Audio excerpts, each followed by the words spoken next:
Bonjour à tous et bienvenue dans cette vidéo dans laquelle je vais vous montrer et vous expliquer les 30 fonctions Excel les plus pratiques, les plus utilisées. L'avantage de cette vidéo, c'est que nous n'allons pas uniquement voir la théorie, mais également un bon nombre d'exemples et d'exercices pour chaque fonction afin de vous permettre de voir son utilité. Je vous invite donc à télécharger le fichier gratuitement d'exercices dans la description afin de les faire en même temps que moi. Si vous souhaitez aller à des fonctions bien spécifiques directement, je vous invite à aller dans le timecode dans la description. Pour les autres, commençons directement avec la première. La première fonction que je vais voir avec vous est la fonction somme. J'ai ici 4 petites questions. J'ai ici un tableau avec à chaque fois un nom de récolteur, donc Vincent, Tommy, Séverine, etc. Le fruit qu'ils ont récolté, des pommes ou des poires, et la quantité de fruits qu'ils ont récoltés. Ici, ma première question est quel est le nombre total de fruits récoltés. Ici, comme pour toutes les fonctions, je vais commencer avec le signe égal et je vais noter ma fonction somme. J'ouvre ma parenthèse et je peux voir ici que le paramètre demandé à chaque fois par la fonction somme est tout simplement une cellule de nombre. Ici, je vais donc, au lieu de chaque fois recopier les nombres, mettre un point virgule, les recopier, etc., je vais tout simplement pouvoir sélectionner ici tout mon tableau des quantités. Je ferme ma parenthèse et je valide. On peut donc voir que ça a correctement été additionné. Le total ici de mes fruits est bien 250, on le voit ici dans la somme. On demande maintenant le nombre total de pommes récoltées. Je remets donc ma fonction somme et ici je sélectionne uniquement les quantités liées ici aux pommes. Je sélectionne donc ces 5 cellules. Je ferme la parenthèse, je valide et j'ai donc bien 78 pommes récoltées au total. On me demande le nombre de fruits récoltés par le garçon. De la même manière, je sélectionne uniquement ceux récoltés par les garçons. Ici, j'ai Vincent, Tommy, puis je vois que j'ai Séverine, Eva, Cindy, donc ces trois-là ne sont pas à prendre en compte. Je mets donc ici mon point virgule et je sélectionne ici les 3 derniers. Je ferme et je valide. Et pour finir, le nombre de fruits récoltés par les filles, je vais procéder de la même manière. Je sélectionne une cellule, point virgule une autre, point virgule une autre, point virgule les autres, etc. Je valide et j'ai donc bien 73 pommes, plus les 73 fruits, plus les 77 récoltés par les garçons. J'ai donc bien mon total de 150 fruits. Passons maintenant ici à la fonction suivante qui est la moyenne. Ici, la fonction moyenne fonctionne exactement de la même manière que celle de la somme, mais elle effectue la moyenne. Je vais donc uniquement vous montrer ici pour la première question, qui est le nombre moyen de fruits récoltés. J'écris égale moyenne, je sélectionne tout, je ferme ma parenthèse, je valide, et on peut voir que mon nombre moyen de fruits récoltés est de 15. Ici, c'est exactement la même chose que la fonction somme, je vous invite donc à le faire vous-même. N'hésitez pas si vous avez des questions. Passons maintenant à la fonction minimum et fonction maximum. Ici, tout simplement, la fonction minimum va me renvoyer le nombre minimum dans une plage donnée, et la fonction maximum va me donner le plus haut chiffre d'une plage donnée. Ici, on me demande le nombre minimum de fruits récoltés. Je vais donc mettre égal min. Je sélectionne ma plage de données, je valide, et on peut donc voir que la personne ayant récolté le moins de fruits a récolté 11 fruits. On me demande le nombre minimum de pommes, je mets donc égal min, je sélectionne ici les quantités de pommes, je valide et j'ai donc 12 pommes, on peut le retrouver ici, minimum de récolter. Passons maintenant à la fonction max, elle se gère de la même manière, j'écris égal max, je sélectionne à chaque fois les fruits récoltés par les garçons, voilà, et on peut donc voir que le nombre de fruits maximum récoltés par les garçons est de 18. Passons maintenant ici à celui pour les filles. Hop, je sélectionne à chaque fois les filles. Hop, et il m'en manque une juste ici. Je valide et on peut voir que la fille qui a récolté le plus de fruits en a récolté 19. Passons maintenant à des fonctions qui sont déjà un petit peu plus compliquées. J'ai la fonction NB.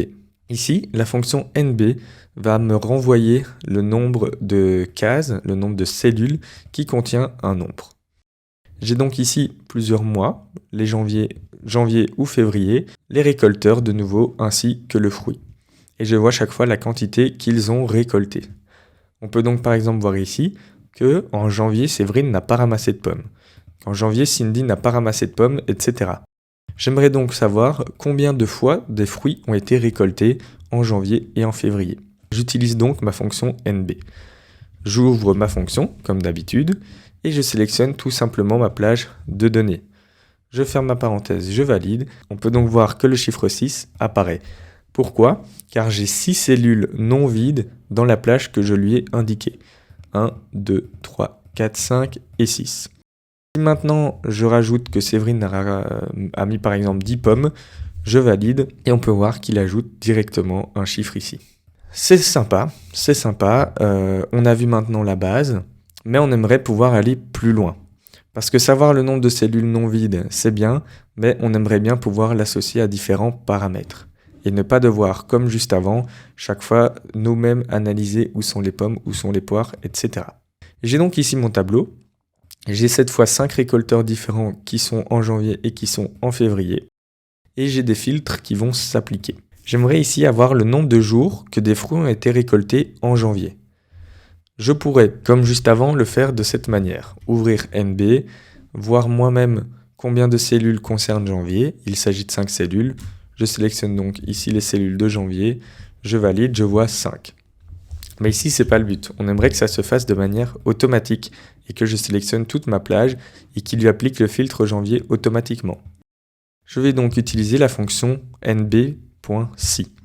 Je l'ouvre. nb.si. Ici, ça va donc me permettre de calculer également le nombre de cellules non vides, mais en lui appliquant une condition. J'ai donc ma plage qui est celle-ci. Voilà. Et il faut que le critère soit égal à janvier. J'ouvre des guillemets pour indiquer du texte. J'écris janvier. Je ferme mes guillemets et ma parenthèse. Je valide. Et donc ici, sur les 10 entrées de récolte de fruits qui ont été indiquées, j'en ai 5 qui concernent janvier. On me demande le nombre de jours que des fruits ont été récoltés en février. C'est exactement la même chose en changeant mon filtre. Je sélectionne donc ma plage. Hop, je mets mon point virgule et les critères, cette fois, c'est qu'il soit écrit février. J'ai ici mes données qui sont bien remplies. Maintenant, on me demande 2 filtres en même temps. Il me faut le nombre de jours que des fruits ont été récoltés en février et uniquement par Vincent. J'ai donc nb.si de nouveau et cette fois j'ai aussi .ans pour indiquer qu'il y a un ensemble de conditions. Elle fonctionne de manière assez simple. Je sélectionne ma plage, j'applique un critère, je sélectionne une deuxième plage, j'applique un deuxième critère, etc.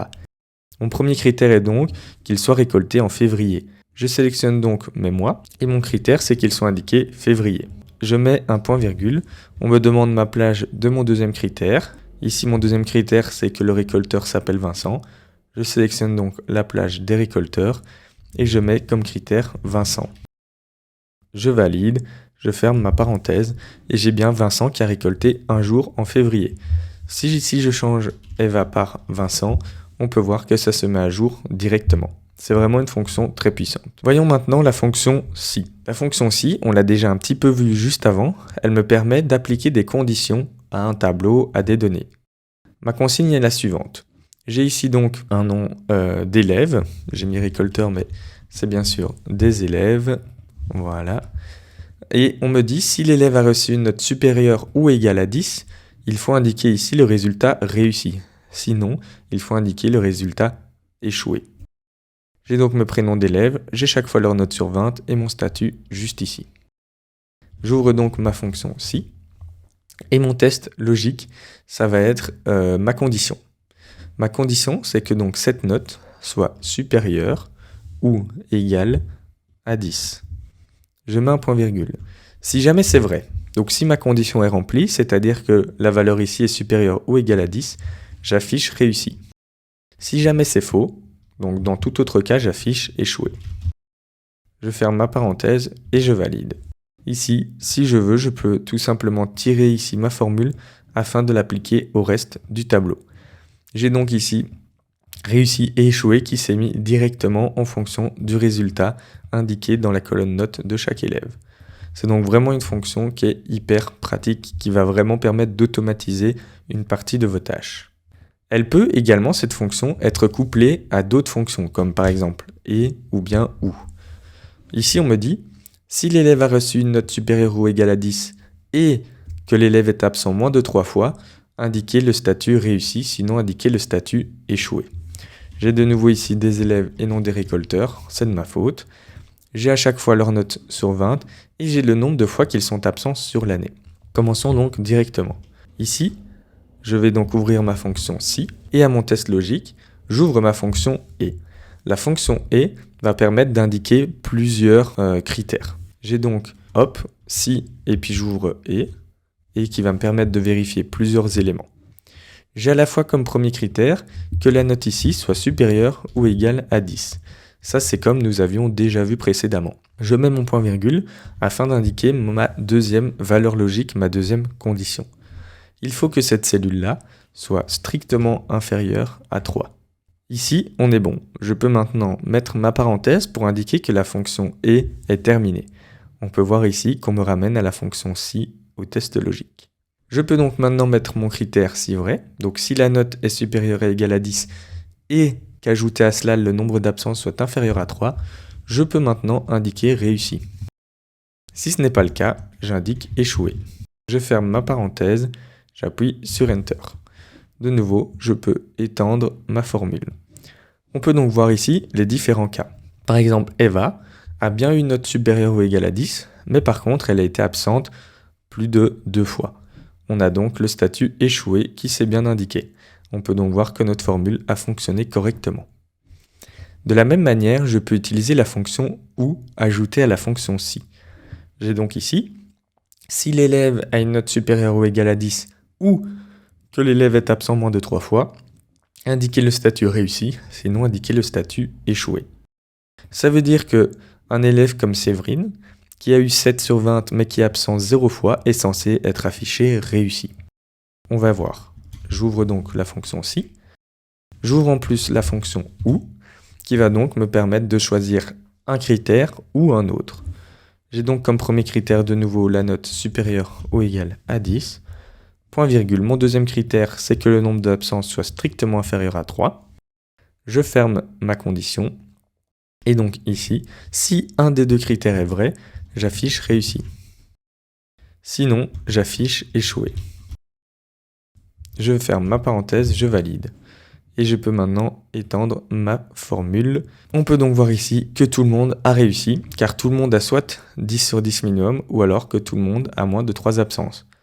Maintenant, si je considère que Séverine a eu 3 absences, on peut voir qu'il est mis échoué. Si je considère ici que Séverine a eu 8 et qu'en plus elle a été absente 4 fois, il est bien mis échoué également. Vincent, qui a pourtant eu 5, est mis réussi, alors que si en ayant eu 5 il était absent 4 fois, il aurait échoué. C'est vraiment des fonctions très performantes une fois qu'elles sont couplées entre elles. Passons maintenant ici à une autre fonction beaucoup plus complexe. On va rentrer maintenant dans des fonctions qui peuvent amener un vrai plus, même si les autres étaient déjà très puissantes. On a la fonction recherche x. La fonction recherche x va me permettre de rechercher une valeur dans un tableau et de me renvoyer la valeur qui y est associée. On voit ici, utilise la fonction recherche x afin d'afficher automatiquement le prix de l'article sélectionné. J'ai donc un tableau avec 4 téléphones, j'ai à chaque fois le prix qui est associé, et j'ai ici une liste déroulante me permettant de sélectionner chaque fois mes téléphones. Je dois donc sélectionner un article et qu'ici il m'affiche le prix automatiquement. J'ouvre donc ma fonction recherche x et ma parenthèse. Ici, on me demande d'abord ma valeur cherchée. Donc dans mon tableau, je vais devoir chercher l'article. Le tableau de recherche représente la plage de données dans laquelle je vais pouvoir retrouver ma valeur cherchée. Je me trouve donc ici dans cette colonne. Et on me demande le tableau renvoyé. Donc quelle plage de données je vais renvoyer une fois que j'ai trouvé ici mon article. La plage à renvoyer est la colonne de prix. Je ferme ma parenthèse et j'appuie sur Enter. J'ai donc ici directement le prix qui a été renvoyé pour l'iPhone 16. Si je change en Samsung S24 Ultra, il me met à jour le prix, etc. C'est vraiment très pratique. Imaginons maintenant que je me sois trompé, que j'ai un iPhone 15. On peut voir ici que j'ai une erreur. C'est pour ça que dans ma formule, ici je peux revenir là et je vois si non trouvé. Si jamais il n'est pas trouvé, je mets erreur par exemple. Je valide et on peut donc voir qu'il est mis erreur parce qu'il ne trouve pas d'iPhone 16. Si je remets iPhone 16, il m'affiche le prix instantanément. Vraiment, ça c'est une fonction extrêmement puissante qui va vous permettre de filtrer beaucoup de données. Voyons maintenant la fonction concaténer. La fonction concaténer va me permettre d'additionner différentes valeurs de texte les unes à la suite de l'autre. Ici, j'aimerais par exemple créer une adresse mail d'entreprise en automatisant ici la manière de créer l'adresse mail.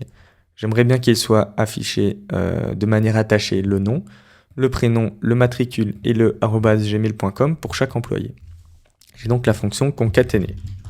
J'ouvre et ici, je concatène directement à chaque fois en sélectionnant donc chaque fois une cellule et en mettant un point virgule. Je ferme la parenthèse et je valide. On peut voir ici que ça c'est bien noté, sauf que j'ai chaque fois des majuscules et ça, on n'en a pas envie. C'est pour ça que je vais inclure la fonction minuscule dans cette fonction-ci. Cela va permettre de mettre toutes les lettres en minuscules. J'ai donc minuscule ici, j'ouvre ma parenthèse et donc j'indique que je mets toute cette formule ici, le concaténer dedans, je ferme une deuxième parenthèse à la fin et je valide. On peut voir maintenant qu'il m'a additionné toutes ces valeurs et qu'il les a mis en minuscules. Et je peux étendre ma formule et j'ai ici toutes mes adresses mail d'entreprise qui sont créées très rapidement et sans erreur. De plus, si jamais je me suis trompé au prénom, il s'agit de Vanef avec 2 F, je valide et il va directement me le rajouter. Passons maintenant aux fonctions gauche et droite. La fonction gauche et droite vont me permettre d'afficher un certain nombre de caractères au début ou à la fin de chaque mot. Ici, on me demande d'afficher les 4 premiers caractères de chaque marque. J'ai donc ici tout simplement l'ouverture de ma fonction gauche. On me demande de sélectionner le texte. J'ai donc cette cellule-ci. Et on me demande le nombre de caractères à afficher. Je demande 4 caractères. Je valide et on peut voir qu'il m'a mis les 4 caractères. Je viens prendre ma fonction et je l'étends. Et on peut donc voir que tout s'est fait automatiquement. On me demande maintenant d'afficher les 4 derniers caractères pour chaque marque. J'ouvre donc ma fonction droite. Hop, je sélectionne mon texte de nouveau. Je mets un point virgule et le nombre de caractères est de 4. Je valide et on peut donc voir qu'il m'a uniquement mis les 4 dernières lettres de ma marque. J'étends ma formule et de la même manière, ça se met pour tout. Petite variante ici avec la fonction stxt. La fonction stxt va me permettre d'afficher un certain nombre de caractères, mais en commençant à un autre moment du mot. On me demande donc d'afficher les 4 premiers caractères de chaque marque en partant de la 3e lettre. J'ouvre donc stxt, hop, je sélectionne ma cellule. Mon numéro de départ est donc la 3e lettre, point virgule, mon nombre de caractères est affiché à partir de la 3e lettre et 4 caractères. Je valide et on peut donc voir qu'il a commencé au L et qu'il m'a mis 4 caractères. Je peux étendre et tout s'affiche correctement. Passons maintenant ici à une formule très rapide qui est la fonction aujourd'hui ou fonction maintenant. On me demande tout simplement d'insérer la date du jour. Je mets donc fonction aujourd'hui. J'ouvre et je ferme directement la parenthèse, je valide et il me met la date d'aujourd'hui, le 1er novembre 2024. Si jamais je réouvre ce fichier demain, il m'affichera automatiquement le 2 novembre 2024. J'ai ici maintenant une autre fonction de date, c'est la fonction année. On me demande d'utiliser la fonction année afin d'afficher automatiquement l'année de naissance, ensuite de calculer l'âge de chaque personne. J'ai donc la date de chaque personne. Je vais donc ouvrir ici égale année. Voici, je sélectionne la date et je valide. Ici, on peut voir qu'il est donc mis année, il y a juste l'année qui a été extraite. Si jamais vous avez un nombre particulier, c'est que vous avez été mis dans un format spécial, il faut bien sélectionner standard. Si j'étends, j'ai chaque fois juste l'année de naissance qui est extraite. Cela me permet donc de coupler à la fonction aujourd'hui la fonction année. Je vais donc ouvrir la fonction année. Dedans, je vais mettre aujourd'hui. Comme ça, il va récupérer l'année de la date d'aujourd'hui, qui est donc 2024. Et je vais la soustraire à la cellule ici. Je valide et on peut donc voir que la personne a 38 ans. Si j'étends, on peut donc voir que ça s'adapte à chaque fois. Ici, pour afficher en, j'ai tout simplement été dans les formats personnalisés et à côté de standard, j'ai rajouté ceci pour qu'il ajoute tout seul l'espace et puis en à côté. C'est pas obligatoire. Donc là, nos âges ont été calculés directement en couplant année et en couplant aujourd'hui. Passons maintenant 2 petits exercices pour comprendre la fonction arrondi. La fonction arrondir va donc tout simplement me permettre d'arrondir ici à 1, 2, 3 chiffres après la virgule, etc. Ici, on me demande d'arrondir les montants à 2 chiffres après la virgule. J'ai donc à chaque fois un nombre assez élevé de prix et je vais donc arrondir. J'ai ma fonction arrondi, j'ouvre ma parenthèse, je sélectionne ma cellule et j'indique combien de nombres après la virgule je souhaite. Ici j'en veux 2. Je ferme ma parenthèse et je valide. On peut donc voir qu'il les a directement arrondis. J'étends et ça se met tout seul. Je peux arrondir soit à l'inférieur, soit au supérieur. Si je mets arrondi point sup, hop, je valide, il va chaque fois m'arrondir à la valeur supérieure. Par exemple, le 1523,4823 est passé à 1523,49. Ici, on va maintenant par exemple calculer le nombre de palettes dont j'ai besoin pour chaque article.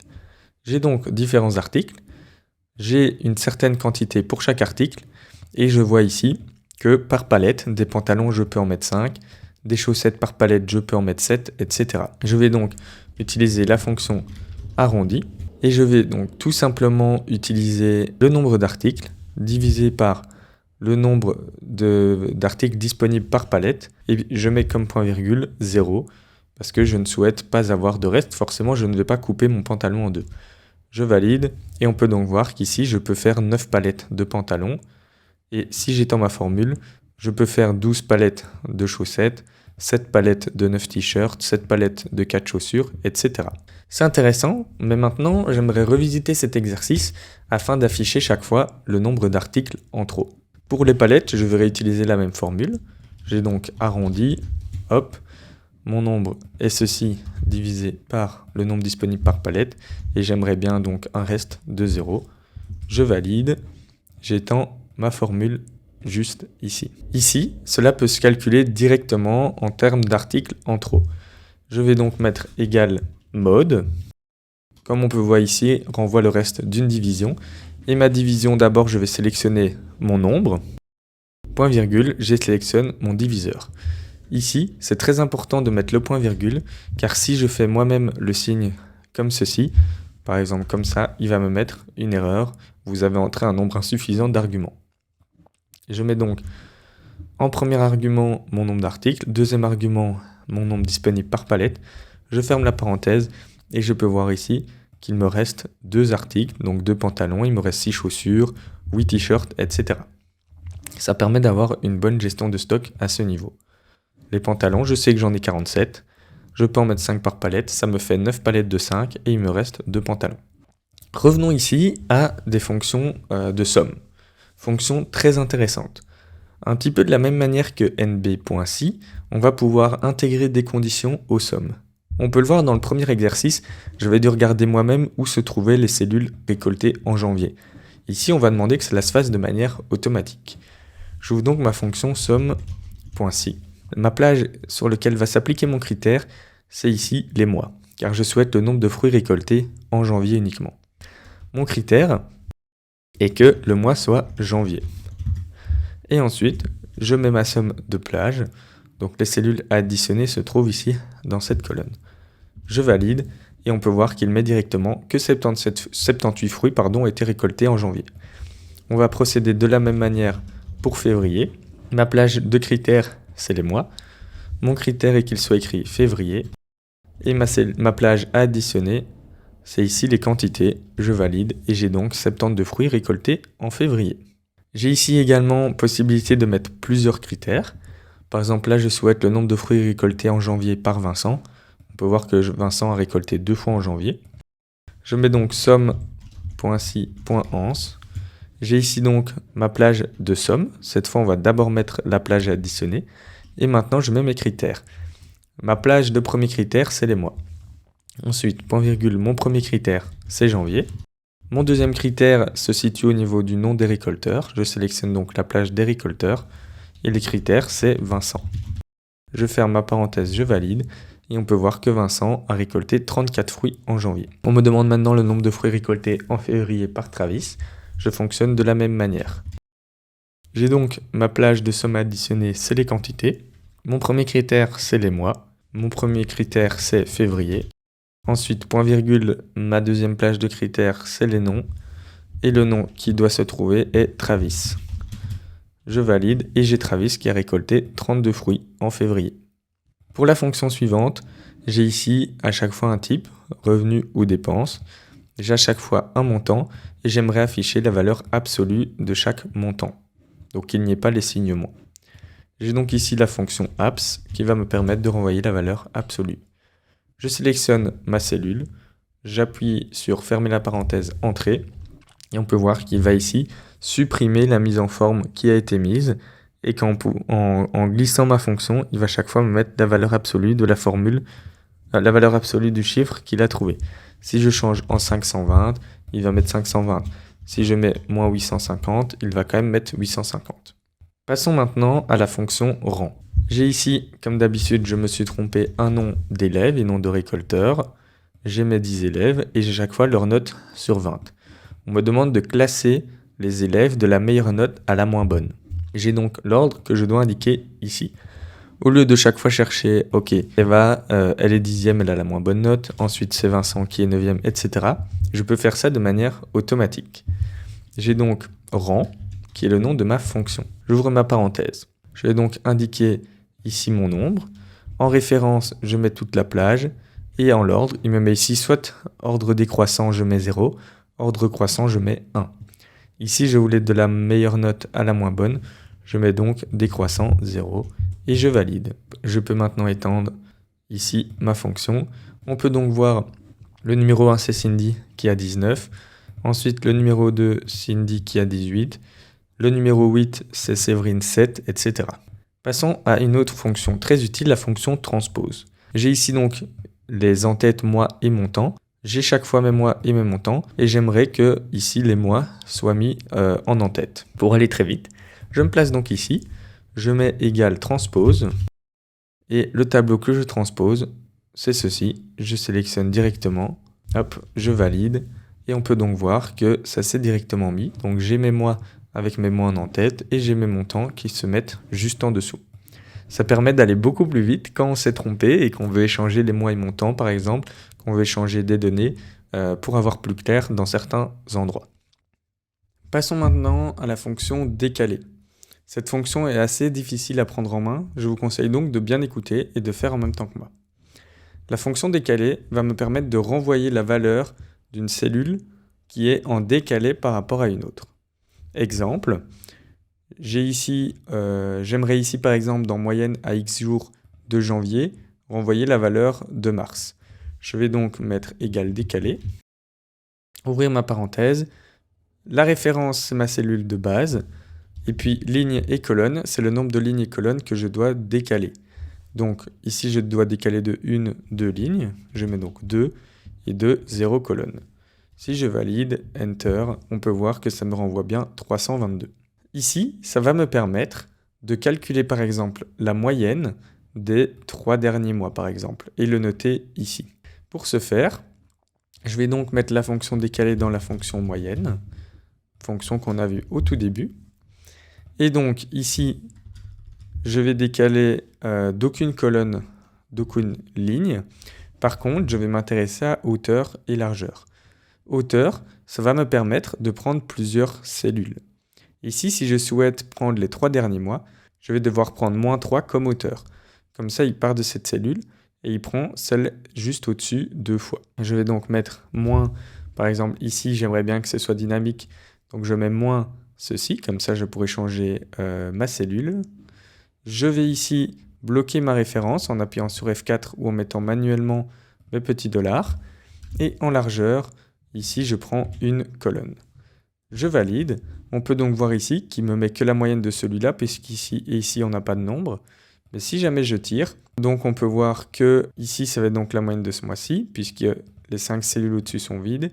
Ici de ces 2 mois, ici de ces 3 mois, là de ces 4 mois, ici de ces 5 mois, et ici de ces 5 mois-là.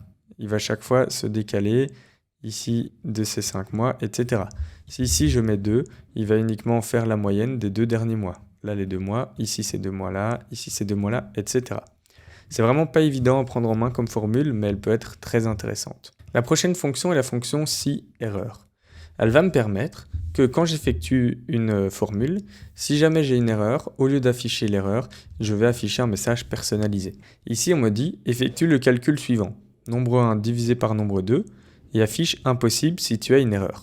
Si jamais on voit que je fais ça, divisé par ça, j'appuie sur Enter, on peut voir que j'ai une erreur qui se met automatiquement parce que je divise par 0. Pour contourner ça, je vais donc ouvrir si erreur, voilà. Je vais mettre mon calcul, et valeur si erreur, je vais mettre impossible. Je ferme ma parenthèse et je valide. Ici, on peut donc voir qu'il m'a mis impossible, car je divise par 0. Je peux donc maintenant tirer ma formule, et chaque fois que je divise par 0, il me met impossible. Pour le reste, il m'effectue le calcul de manière classique. Autre formule assez compliquée à prendre en main est la formule somme-prod. Cette fonction-ci va me permettre de prendre la somme d'une plage et de la multiplier par la somme d'une autre plage. Si par exemple ici je veux faire le chiffre d'affaires, je peux donc ouvrir somme-prod. Je vois que j'ai une colonne d'articles, une colonne de prix, une colonne de quantité. Je vais donc sélectionner la première matrice, ceci, donc il va faire la somme de toute cette plage, point virgule, et là il va multiplier par la somme de toute cette plage. Je ferme ma parenthèse, je valide, et on peut voir donc que mon chiffre d'affaires se note. Pour avoir le prix moyen, je peux faire la même chose. Je fais donc ceci, point virgule, ceci. Je ferme ma parenthèse, et je divise par la somme des quantités. Je valide et on peut donc voir que le prix moyen par article est de 42,12 €. Cela me permet de ne pas devoir passer par cette cellule, je gagne donc une étape. Mais le réel intérêt de cette fonction est de pouvoir filtrer également. J'ai ici différents articles, pantalons et pulls en plusieurs tailles, avec chaque fois un nombre de ventes. Je souhaiterais avoir le nombre de ventes des pulls où la taille est égale à M. Je vais donc pouvoir multiplier ici ces filtres. J'ouvre donc somme-prod. Très important ici, dans ce cas-ci, je vais réouvrir une parenthèse pour faire mon calcul. Ici, je sélectionne donc ma première colonne. Et je mets qu'elle doit être égale à pull. Je ferme. Je mets un multiplicateur. Mon multiplicateur va donc multiplier la taille. Hop, ici, je n'oublie pas la parenthèse. La taille qui va être égale à, ici, mon filtre M. Je ferme et je fais fois ici le nombre de ventes. Je ferme, je valide et on peut voir qu'il m'affiche 70. Si ici je mets pantalon, il m'affiche 50 pour les pantalons en M. Si je mets pantalon en S, on a 50, pantalon en L, on est à 50. On était à 55, pardon, juste avant. Donc c'est assez difficile aussi également à prendre en main, mais formule qui peut être vraiment très pratique. Formule un petit peu plus légère, en tout cas fonction plus légère, c'est la fonction rept. Cette dernière va me permettre de répéter un caractère un certain nombre de fois. J'ai ici une liste des tâches et ici leur progression en pourcentage. J'aimerais bien chaque fois ici que ça se note sous forme de barre de progression. Je vais donc mettre égal rept. Je vais maintenant, comme texte, faire répéter le signe ici, 2 fois, à chaque fois. Point virgule, le nombre de fois. Le nombre de fois correspond donc à la progression, divisé par 10 puisqu'on est en pourcentage. Je ferme et je valide. Je peux étendre ma formule. Ici, il va donc chaque fois prendre le nombre ici, le diviser par 10 et répéter 2 fois cette valeur-là. C'est-à-dire que si je monte à 70, il va adapter. Si je descends à 20, il va adapter, etc. Prochaine fonction, la fonction lien hypertexte. On n'est plus qu'à 4 fonctions, accrochez-vous bien. Ici, ça va me permettre, donc j'ai un nom avec Office en pratique qui est ma chaîne YouTube et un fichier d'exercice. J'aimerais bien ici mettre un lien qui redirige directement. Je vais donc prendre mon lien, que moi j'ai dans mes notes juste sur le côté. J'ouvre donc lien hypertexte, voilà. Ici, emplacement lien, j'ouvre mes guillemets et j'insère mon lien. Et puis dans nom convivial, je note le nom que je veux être affiché. Ici, je vais mettre YouTube. Je valide et on peut voir ici que j'ai YouTube. Et si je clique dessus, j'ai ici sur mon autre écran ma chaîne YouTube qui s'affiche. Ici, pour un fichier d'exercice, j'aimerais bien ici faire référence à un fichier qui se trouve en local sur mon ordinateur. Je vais donc de nouveau écrire lien hypertexte, voici. En lien, je mets donc mon fichier directement mon chemin de mon dossier et je mets exercice par exemple. En n'oubliant pas les guillemets, je valide et quand je clique ici, on peut voir que j'ai mon fichier d'exercice qui s'ouvre. Ça, petit teaser pour une prochaine vidéo, je travaille sur un fichier de gestionnaire de stock. Passons maintenant à la fonction filtre. On me dit ici, utiliser la fonction filtre afin d'afficher dans les produits de catégorie mobilier et une autre fois pour afficher les produits d'une valeur supérieure à 60. J'ai donc des produits avec chaque fois une catégorie, mobilier, fourniture ou éclairage et un prix. Comme l'indique son nom, la fonction filtre va me permettre de filtrer ce que je vois affiché dans un tableau. J'ai donc ici égal filtre. Je vais d'abord mettre ici toutes les valeurs de mon tableau, point virgule. En inclure, je vais pouvoir mettre tout simplement la colonne qui va appliquer le filtre et mettre que ça doit être égal à mobilier. Je ferme et je valide. Ici, on peut donc voir qu'il a recopié les éléments de mon tableau. Si jamais la chaise n'est pas un mobilier mais une fourniture, je l'adapte et il va se changer directement. Si je veux donc maintenant effectuer la deuxième consigne, je reprends mon tableau et ici, c'est sur le prix que ça va jouer. Je sélectionne donc la colonne de prix et je mets supérieur à 60. Une fois que je valide, il va me mettre tout ici qui est supérieur à 60. Si la lampe finalement passe à 20 €, voilà, elle va s'enlever directement. C'est donc très pratique pour permettre de moduler rapidement. Fonction assez pratique, c'est une fonction ici qui va permettre de générer des nombres aléatoires, compris dans une borne inférieure et une borne supérieure. J'ai donc ici utilisé la fonction aléa.entre.borne afin d'associer un nombre aléatoire entre 1 et 20 à chaque élève. Pour ce faire, je vais donc tout simplement écrire ma fonction. Et je n'ai que deux paramètres, le nombre minimum qui est 1, le nombre maximum qui est 20. Je valide et ici m'a généré un nombre aléatoire. Quand je tire, on peut voir que chacun est généré un nombre aléatoire. Pour finir, nous avons notre dernière fonction qui est la fonction séquence. Je vais vous montrer la fonction séquence basique et je vais vous la montrer associée à celle nbval qui va permettre de grandes choses. Imaginons ici que j'aimerais bien associer un numéro à chaque élève. Je pourrais écrire manuellement 1, 2, 3, 4, etc. Mais ça peut prendre du temps si j'ai beaucoup d'élèves ou beaucoup de chiffres à mettre.